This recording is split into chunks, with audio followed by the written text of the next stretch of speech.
US navy के aircraft carrier सिर्फ एक जहाज नहीं है, ये एक चलता फिरता एयर बेस है, समुद्र के बीच 24 घंटे हर समय तैनात।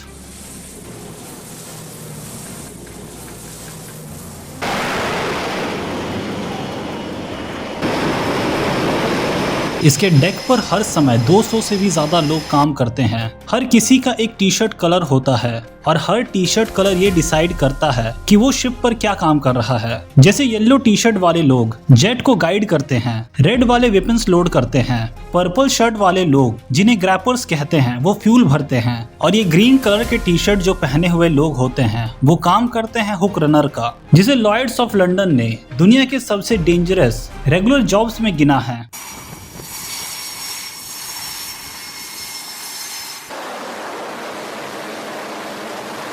जब एक F/A-18 सुपर हॉर्नेट कैरियर पर उतरता है तो वो कोई नॉर्मल लैंडिंग नहीं होती है। पायलट उस प्लेन को उस डेक पर पटक देता है 150 मील प्रति घंटे की रफ्तार से। इस प्लेन के व्हील्स जैसे ही डेक को टच करते हैं तो इसका टेल हुक 4 स्टील केबल्स में से एक को कैच करता है। ये केबल 2 इंच मोटे होते हैं और ब्रेडेड स्टील से बने होते हैं। एक 22,000 किलो का जेट सिर्फ 300 फीट की रनवे पर उतर जाता है। इसकी स्पीड 150 मील प्रति घंटा से लेकर 0 हो जाती है सिर्फ 2 सेकंड में। तो जरा सोचो इन केबल्स पर कितना ज्यादा टेंशन पड़ता होगा। इन केबल्स को क्रॉस डेक पेंडेंट्स कहते हैं और लैंडिंग के बाद ये केबल दोनों तरफ खींचकर अपनी जगह वापस चले जाते हैं, क्योंकि अगला जेट 30 सेकंड के अंदर ही लैंड करने वाला होता है।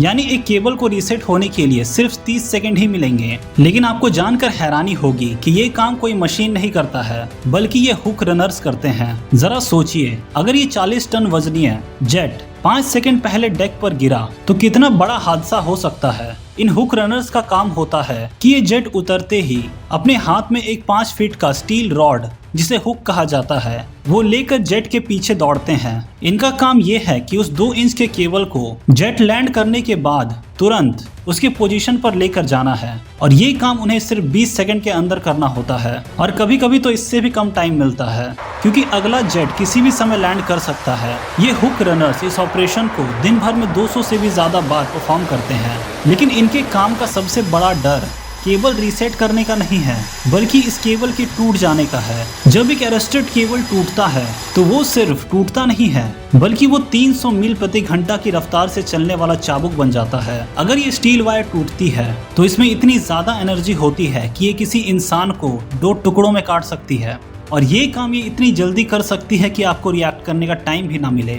ऐसा ही एक इंसिडेंट 1981 में यूएसएस निमिज पर EA-6B पॉल लैंडर लैंडिंग के दौरान क्रैश हुआ था। इस इंसिडेंट में 14 सोल्जर्स और मरीनर्स की मौत हो गई थी, जिसमें 45 से भी ज्यादा घायल हो चुके थे, और ये तब हुआ जब सिर्फ एक केबल टूटा था।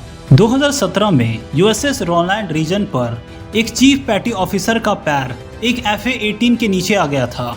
दरअसल ये एक्सीडेंट नहीं है, बल्कि ये इन हुक रनर्स का रियलिटी है। ये हुक रनर्स नेवी के एयर डिपार्टमेंट का हिस्सा होते हैं। इनकी उम्र 20 से 23 साल की होती है। कुछ तो बूट कैंप खत्म होते ही सीधे डेक पर आ जाते हैं, लेकिन इनकी ट्रेनिंग बेहद ही इंटेंसिव होती है।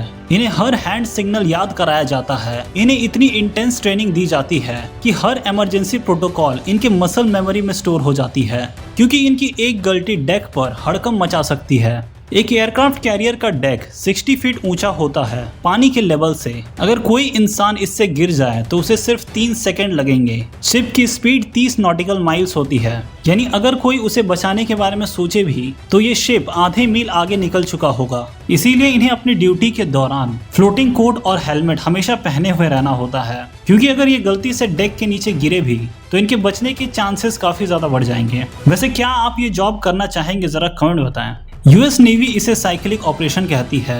हर 90 मिनट पर एक साइकिल में 15 से 20 एयरक्राफ्ट लॉन्च होते हैं, फिर उतरते भी हैं। हर 1 मिनट पर हर लैंडिंग के पहले इन केबल्स को चेक किया जाता है, फिर लैंडिंग के बाद इन केबल्स को रीसेट किया जाता है, और अगर ये केबल्स उससे मिस हो जाती है तो उसे फुल थ्रॉटल के साथ जेट को वापस से हवा में लॉन्च करना होता है, नहीं तो वो सीधे प्लेन के साथ समुद्र में गिर सकता है। इन हुक रनर्स को 16 घंटों की शिफ्ट करनी होती है। जिसकी वजह से इन्हें 5 से 6 घंटे का ही नींद मिल पाता है। सोचिए इतने कम नींद के साथ इन्हें इतना इंटेंस काम करना पड़ता है। एक एयरक्राफ्ट कैरियर को अमेरिकी मिलिट्री का सबसे पावरफुल सिंबल माना जाता है। जब एक कैरियर स्ट्राइक ग्रुप को किसी रीजन में देखा जाता है तो वो एक मैसेज है कि अमेरिका कहीं भी कभी भी अपने फोर्सेस को डिप्लॉय कर सकता है। लेकिन ये पावर सिर्फ पायलट से नहीं आती, बल्कि इस एयरक्राफ्ट कैरियर के डेक पर काम कर रहे 200 लोगों से आती है। 1980 के बाद दर्जनों फाइटर डेक वर्कर्स मारे जा चुके हैं, सैकड़ों घायल हुए हैं, लेकिन आज भी हजारों क्रू मेंबर्स इस जॉब को बखूबी निभा रहे हैं। तो अगली बार जब आप किसी एयरक्राफ्ट कैरियर की फुटेज देखो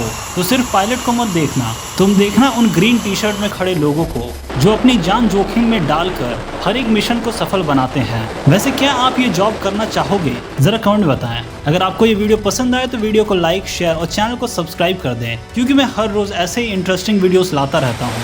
मैं आपसे मिलता हूँ अगले वीडियो में, तब तक के लिए बाय।